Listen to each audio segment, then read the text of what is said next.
Hello everyone, this is Pranav Kumar Singh from ISPC centre. Friends, आज हम लोग वीकली करेंट अफेयर सेशन को डिस्कस करेंगे। इसके अंतर्गत महत्वपूर्ण इंटरनेशनल, नेशनल एवं बिहार स्पेशल से संबंधित महत्वपूर्ण करेंट अफेयर्स MCQ को डिस्कस करेंगे। तो आइए आज का सेशन हम लोग प्रारंभ करते हैं। आज का पहला प्रश्न है, पिछले 5 वर्षों में कितने 1 हेक्टेयर भूमि को लैंड यूज उपयोग में बदला गया? तो इसका आंसर हो जाएगा ऑप्शन नंबर डी, अर्थात 90,000 हेक्टेयर भूमि को लैंड यूज में पिछले 5 वर्षों में बदला गया है। अब महत्वपूर्ण सवाल यहाँ यह उत्पन्न होता है कि वन संरक्षण अधिनियम कब पारित किया गया था? तो ध्यान दीजिएगा, जो वन संरक्षण अधिनियम है उसे 1980 ईस्वी में पारित किया गया था। तो वन संरक्षण अधिनियम 1980 ईस्वी, और पिछले 5 वर्षों में 90,000 हेक्टेयर वन भूमि को लैंड यूज में बदला गया है। इसके अंतर्गत यदि बिहार से संबंधित डाटा को हम लोग देखें तो बिहार में टोटल 1852.75 हेक्टेयर भूमि को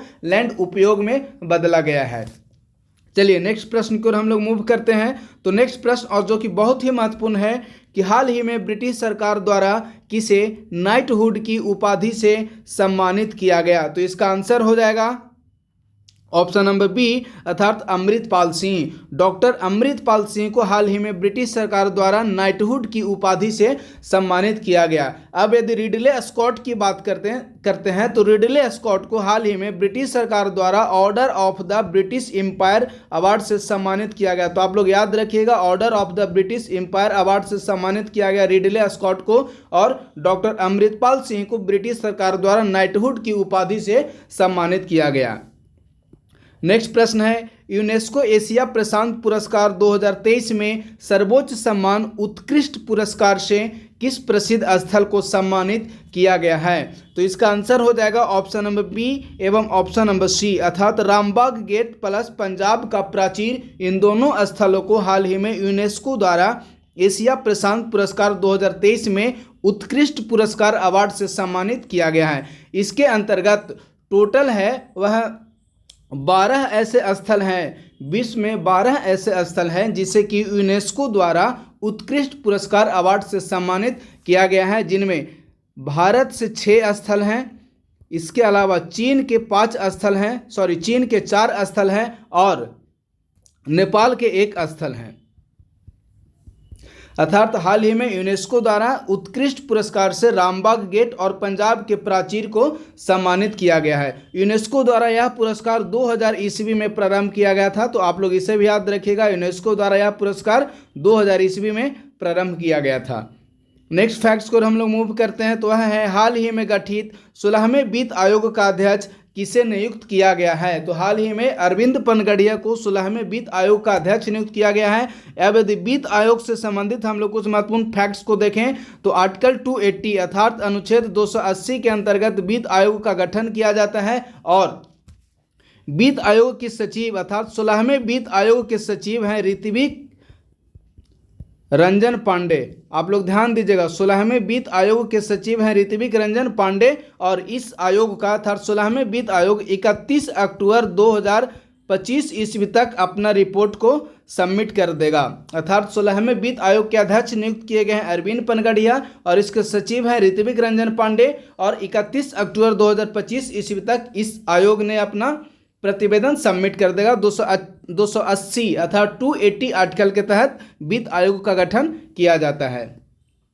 नेक्स्ट फैक्ट है, एक्सपोसैट मिशन को इसरो द्वारा कब लॉन्च किया गया? तो देखिए प्रश्न है, एक्सपोसैट मिशन को इसरो द्वारा कब लॉन्च किया गया? तो इसका आंसर हो जाएगा 1 जनवरी 2024 ईस्वी को इसरो द्वारा एक्सपोसैट मिशन को लॉन्च किया गया था। इसका जो लॉन्च व्हीकल है वह है PSLV-C58 लॉन्च व्हीकल की सहायता से 1 जनवरी 2024 ईस्वी को इसरो द्वारा एक्सपोसैट मिशन को लॉन्च किया गया था। नेक्स्ट फैक्ट है, हाल ही में बिहार सरकार ने गंगा किनारे अवस्थित कितने जिलों में गंगा जल पहुंचाने का निर्णय लिया है? तो इसका आंसर हो जाएगा ऑप्शन नंबर ए, अर्थात बिहार में गंगा किनारे अवस्थित 10 जिले में बिहार सरकार द्वारा गंगा नदी के पानी को अर्थात गंगा जल को पहुंचाने का निर्णय लिया गया है।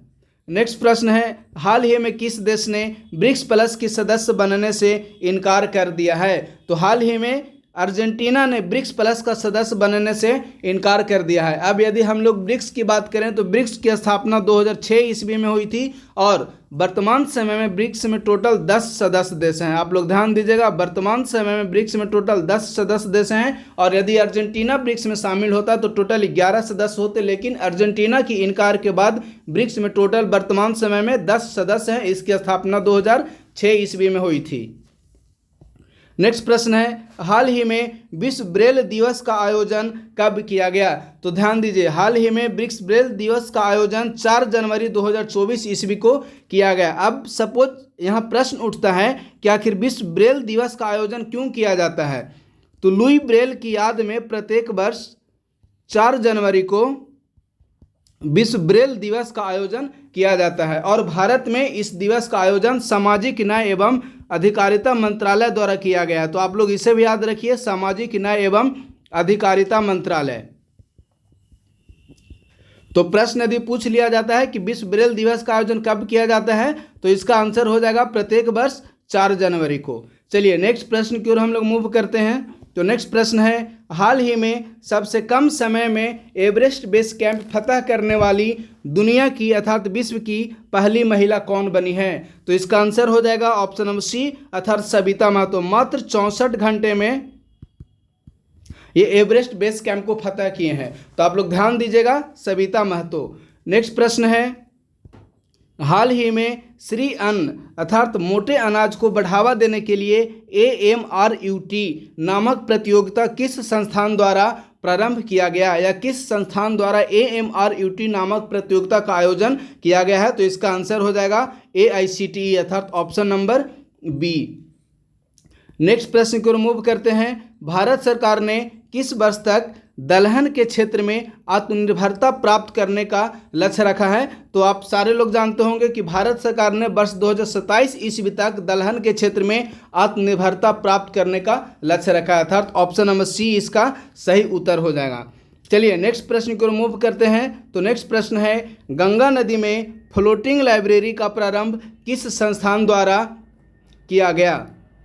ऑप्शन नंबर ए अर्थात नेशनल बुक ट्रस्ट NBT द्वारा गंगा नदी में फ्लोटिंग लाइब्रेरी का प्रारंभ किया गया है और बिहार में इसे कहाँ स्थापित किया गया? तो बिहार में पटना में इसे स्थापित किया गया। तो आप लोग इसे भी ध्यान दीजिए, बिहार में गंगा नदी में फ्लोटिंग लाइब्रेरी का प्रारंभ पटना में किया गया है और इसे NBT अर्थात नेशनल बुक ट्रस्ट द्वारा प्रारंभ किया गया है। नेक्स्ट प्रश्न है, हाल ही में जारी आंकड़ों के अनुसार बिहार में कितने प्रतिशत घरों में हर घर नल से जल उपलब्ध कराया जा रहा है? तो इसका आंसर हो जाएगा ऑप्शन नंबर सी अर्थात 96.42%। अब देखिए, यदि हर घर नल से जल की उपलब्धता की बात करें तो इस स्थिति में सर्वाधिक उपलब्ध राज्यों की बात करें, मतलब किस राज्य में सर्वाधिक नल से जल उपलब्ध कराया जा रहा है, तो इसका आंसर हो जाएगा बिहार। लेकिन यदि सबसे कम की बात करें अर्थात न्यूनतम, यदि न्यूनतम को देखें तो वह है वेस्ट बंगाल।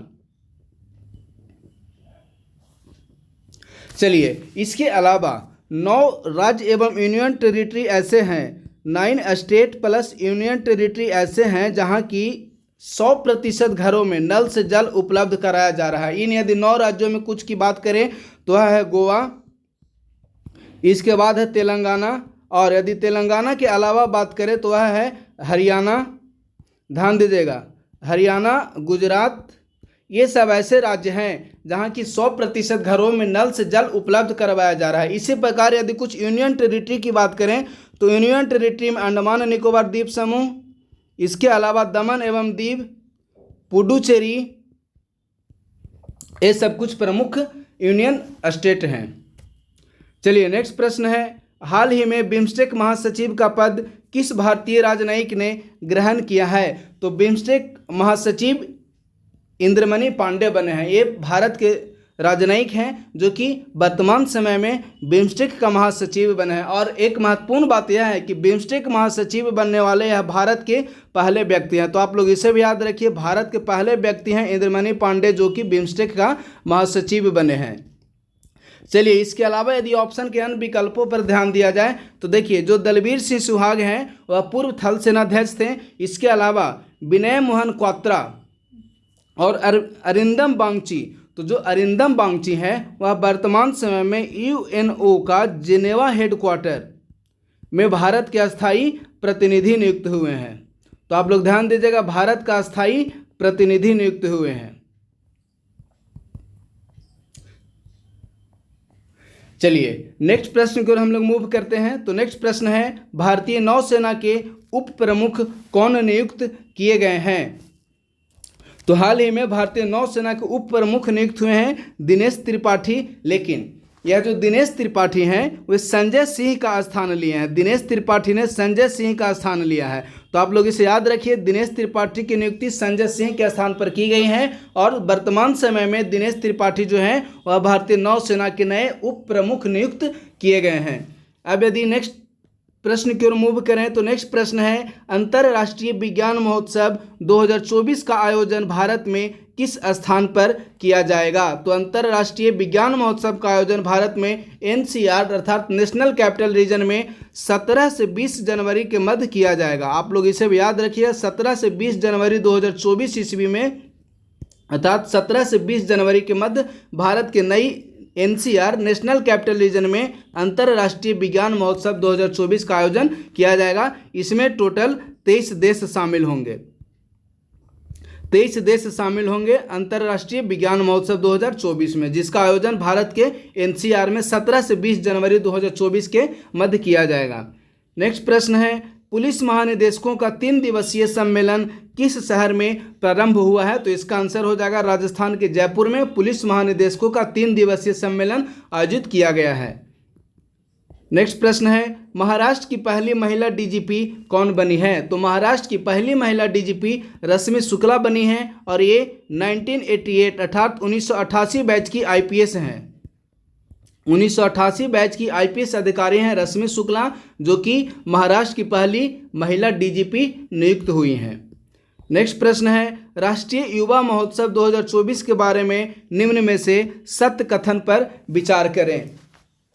पहला, इसका आयोजन प्रत्येक वर्ष 12 जनवरी को किया जाता है, यह बिल्कुल सही है। दूसरा, राष्ट्रीय युवा दिवस का आयोजन दयानंद सरस्वती की जयंती पर प्रत्येक वर्ष 12 जनवरी को आयोजित किया जाता है, यह गलत है। यह दयानंद सरस्वती नहीं बल्कि स्वामी विवेकानंद की जयंती पर प्रत्येक वर्ष 12 जनवरी को राष्ट्रीय युवा महोत्सव का आयोजन किया जाता है। और तीसरा है कि वर्ष 2024 में राष्ट्रीय युवा महोत्सव का आयोजन महाराष्ट्र के नासिक में किया जाएगा, यह सही है। अर्थात इस प्रश्न के अनुसार ऑप्शन नंबर सी केवल 1 एवं 3 सही उत्तर हो जाएगा।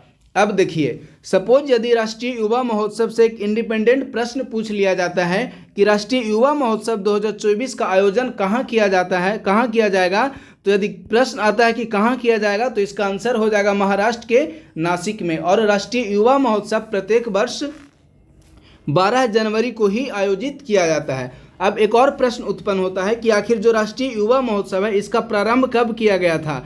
तो राष्ट्रीय युवा महोत्सव का प्रारंभ किया गया था 1995 ईस्वी में। अर्थात 1995 ईस्वी से प्रत्येक वर्ष राष्ट्रीय युवा महोत्सव 12 जनवरी को आयोजित किया जाता है और इस वर्ष राष्ट्रीय युवा महोत्सव 12 से 16 जनवरी के मध्य आयोजित किया जाएगा और यह 27वां संस्करण है। आप लोग इसे याद रखिएगा कि वर्ष 2024 ईस्वी में जो आयोजित किया जा रहा है राष्ट्रीय युवा महोत्सव वह 27वां संस्करण है। इसका आयोजन महाराष्ट्र के नासिक में किया जाएगा 12 से 16 जनवरी के मध्य। यह प्रत्येक वर्ष स्वामी विवेकानंद की जन्मशती के अवसर पर आयोजित किया जाता है।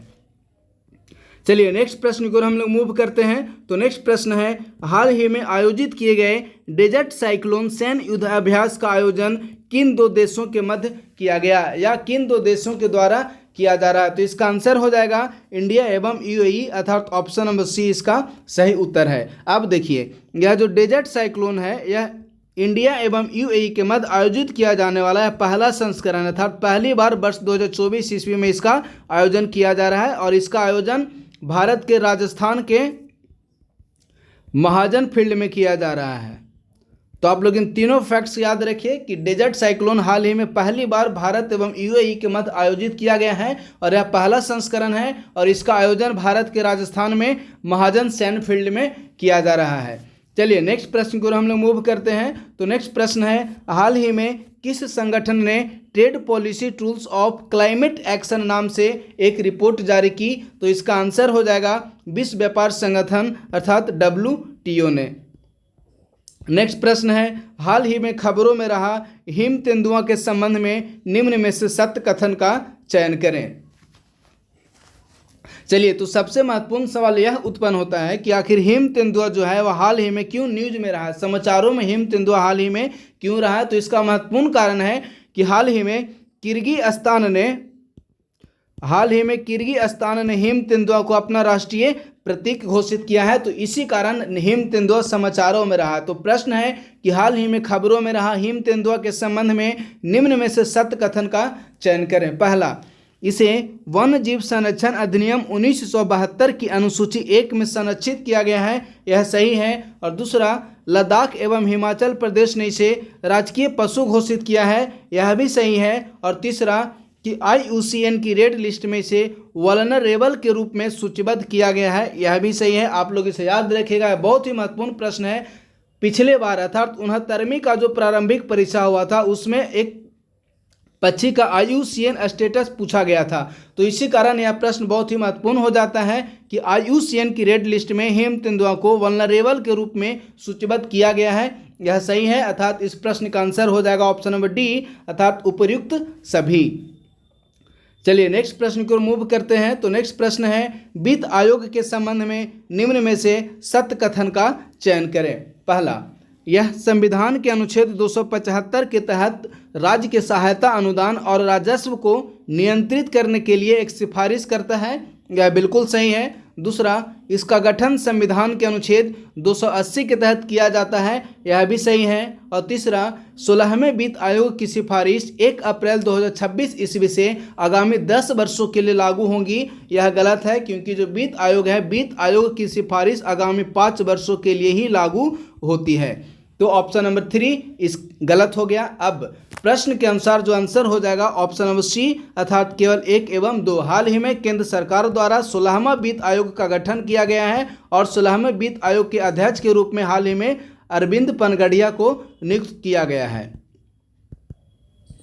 चलिए नेक्स्ट प्रश्न की ओर हम लोग मूव करते हैं। तो नेक्स्ट प्रश्न है, स्मार्ट 2.0 कार्यक्रम का संबंध निम्न में से किस क्षेत्र से है। तो जो स्मार्ट 2.0 कार्यक्रम है उसे हाल ही में केंद्र सरकार द्वारा आयुर्वेद प्रशिक्षुओं को प्रशिक्षण प्रदान करने के लिए स्मार्ट 2.0 कार्यक्रम केंद्र सरकार द्वारा प्रारंभ किया गया है। तो आप लोग इसे याद रखिएगा, स्मार्ट 2.0 कार्यक्रम का संबंध केंद्र सरकार द्वारा प्रारंभ किए गए आयुर्वेद प्रशिक्षुओं का प्रशिक्षण के लिए है। चलिए नेक्स्ट प्रश्न की ओर मूव करते हैं। तो नेक्स्ट प्रश्न है, निम्न में से न्योरा वैली राष्ट्रीय उद्यान किस राज्य में अवस्थित है। तो इसका आंसर हो जाएगा ऑप्शन नंबर डी अर्थात वेस्ट बंगाल। अब प्रश्न उठता है कि जो न्योरा वैली राष्ट्रीय उद्यान है वो आखिर क्यों न्यूज में रहा। तो हाल ही में यहाँ सर्वाधिक ऊंचाई पर रॉयल बंगाल टाइगर देखने को मिले थे, तो इसी कारण यह समाचारों में रहा था। तो सपोज यदि प्रश्न पूछ लिए जाते हैं कि हाल ही में खबरों में रहा न्योरा वैली राष्ट्रीय उद्यान किस राज्य में अवस्थित है, तो इसका आंसर हो जाएगा ऑप्शन नंबर डी अर्थात वेस्ट बंगाल। नेक्स्ट प्रश्न की ओर मूव करते हैं। तो नेक्स्ट प्रश्न है, हाल ही में चीता आशा ने किस राष्ट्रीय उद्यान में 3 शावकों को जन्म दिया है। तो इसका आंसर हो जाएगा कूनो राष्ट्रीय उद्यान अर्थात ऑप्शन नंबर सी। अब यहाँ प्रश्न उत्पन्न होता है कि यह जो चीता आशा है वह क्यों न्यूज में रहा। तो हाल ही में चीता आशा ने कूनो राष्ट्रीय उद्यान में 3 शावकों को जन्म दिया है। अब यह जो चीता आशा है इसे प्रोजेक्ट 17 के तहत केंद्र सरकार द्वारा नामीबिया से लाया गया था। तो आप लोग ध्यान दीजिएगा, केंद्र सरकार द्वारा चीता आशा को प्रोजेक्ट 17 के तहत किस देश से लाया गया था। तो इसका आंसर हो जाएगा नामीबिया से केंद्र सरकार द्वारा प्रोजेक्ट 17 के तहत चीता आशा को भारत में लाया गया था। और हाल ही में चीता आशा ने कूनो राष्ट्रीय उद्यान में 3 शावकों को जन्म दिया है। अब यह जो कूनो राष्ट्रीय उद्यान है इसे 1981 ईस्वी में वन्य जीव अभयारण्य का दर्जा दिया गया था और 2018 ईस्वी में इसे राष्ट्रीय उद्यान का दर्जा प्रदान किया गया। तो आप लोग दोनों को याद रखिएगा, 2018 ईस्वी में इसे राष्ट्रीय उद्यान का दर्जा प्रदान किया गया और 1981 ईस्वी में इसे वन्य जीव अभयारण्य का दर्जा प्रदान किया गया था। और हाल ही में चीता आशा जो कि न्यूज में रहा है वह कुनो राष्ट्रीय उद्यान से संबंधित है। इसने 3 शावकों को जन्म दिया है। चलिए नेक्स्ट प्रश्न की ओर मूव करते हैं। तो नेक्स्ट प्रश्न है, हाल ही में MS स्वामीनाथन पुरस्कार 2024 से किसे सम्मानित किया गया? तो हाल ही में डॉक्टर BR कंबोज को MS स्वामीनाथन पुरस्कार से संबंधित किया गया है। यह जो BR कंबोज हैं वह चौधरी चरण सिंह विश्वविद्यालय के कुलपति हैं। अब हम लोग यदि MS स्वामीनाथन पुरस्कार के बारे में देखें तो MS स्वामीनाथन पुरस्कार को 2004 ईस्वी में प्रारंभ किया गया था और 2005 ईस्वी में इसे पहली बार भूतपूर्व राष्ट्रपति अब्दुल कलाम द्वारा नॉर्मन ई बोरलॉग को प्रदान किया गया था। तो आप लोग इसे याद रखिए, नॉर्मन ई बोरलॉग को 2005 ईस्वी में पहली बार MS स्वामीनाथन पुरस्कार प्रदान किया गया था और 2024 ईस्वी में BR कंबोज को यह पुरस्कार प्रदान किया गया। अब यदि सपोज प्रश्न पूछ लिए जाते हैं कि वर्ष 2023 ईस्वी में MS स्वामीनाथन पुरस्कार किसे प्रदान किया गया था, तो सुरिंदर M सहगल को वर्ष 2023 ईस्वी में MS स्वामीनाथन पुरस्कार प्रदान किया गया था। तो अब MS स्वामीनाथन पुरस्कार से संबंधित 4 महत्वपूर्ण फैक्ट्स हैं कि वर्ष 2024 ईस्वी में BR कंबोज को प्रदान किया गया। इस पुरस्कार को प्रारंभ किया गया था वर्ष 2004 ईस्वी में। 2005 ईस्वी में पहली बार नॉर्मन ई बोरलॉग को भूतपूर्व राष्ट्रपति अब्दुल कलाम द्वारा यह पुरस्कार प्रदान किया गया और वर्ष 2023 ईस्वी में सुरिंदर M सहगल को यह पुरस्कार प्रदान किया गया था। चलिए नेक्स्ट प्रश्न की ओर हम लोग मूव करते हैं। तो नेक्स्ट प्रश्न है जो कि रामसर स्थल से संबंधित है। प्रश्न है कि हाल ही में पर्यावरण, वन और जलवायु परिवर्तन मंत्रालय द्वारा भारत के किन शहरों को वेटलैंड सिटी शहर के रूप में मान्यता प्रदान की गई है? ऑप्शन है इंदौर, भोपाल और उदयपुर। तो देखिए, भारत के इन तीनों शहरों को पर्यावरण, वन और जलवायु परिवर्तन मंत्रालय द्वारा वेटलैंड सिटी शहर के रूप में मान्यता प्रदान की गई है, अर्थात इसका आंसर हो जाएगा ऑप्शन नंबर डी, अर्थात 1, 2 एवं 3 सही सभी। अब हम लोग थोड़ा सा रामसर कन्वेंशन के बारे में देख लेते हैं कि आखिर यह जो रामसर कन्वेंशन है वह है क्या। तो देखिए, रामसर कन्वेंशन विश्व में वेटलैंड आर्द्रभूमियों के संरक्षण की बात करता है। यह 1971 ईस्वी में ईरान के रामसर शहर में आयोजित किया गया था। ईरान के रामसर शहर, इसी कारण इसका नाम रामसर कन्वेंशन पड़ा। अब यदि विश्व के सबसे बड़े रामसर स्थल की बात करें, विश्व का सबसे बड़ा अर्थात लार्जेस्ट रामसर स्थल वह है पेंटानल साउथ अफ्रीका। अब भारत का सबसे बड़ा रामसर स्थल है सुंदरबन। भारत का सबसे बड़ा रामसर स्थल है सुंदरबन। और यदि बिहार के रामसर स्थल की बात करें तो है कांबर झील। बिहार का एकमात्र रामसर स्थल है कांबर झील। तो आप लोग इसे तीनों फैक्ट्स को याद रखिए। विश्व का सबसे बड़ा रामसर स्थल है पेंटानल जो कि साउथ अफ्रीका में है। भारत का सबसे बड़ा रामसर स्थल है सुंदरबन जो कि पश्चिम बंगाल, वेस्ट बंगाल में है। और बिहार का रामसर स्थल है कांबर झील। चलिए नेक्स्ट प्रश्न को हम लोग मूव करते हैं। तो नेक्स्ट प्रश्न है, हाल ही में खबरों में रहा पृथ्वी योजना के संबंध में निम्न में से कौन सा कथन सत्य है? पहला, कि इस योजना के अंतर्गत 2021 से 26 ईस्वी तक 4,797 करोड़ रुपए की मंजूरी प्रदान की गई है। यह बिल्कुल सही है। और दूसरा, इसका क्रियान्वयन पृथ्वी विज्ञान मंत्रालय द्वारा किया जाएगा। यह भी सही है। और तीसरा, कि इस योजना के अंतर्गत 10 उप योजनाओं को शामिल किया गया है। तो यह गलत है, ध्यान दीजिएगा। इस योजना के अंतर्गत जो कुल उप योजना है वह 5 है। तो इस प्रकार से इसका आंसर हो जाएगा ऑप्शन नंबर ए, अर्थात केवल 1 एवं 2। तो फ्रेंड्स, इस प्रकार से आज का जो हमारा सेशन था वह समाप्त हुआ। बहुत बहुत धन्यवाद।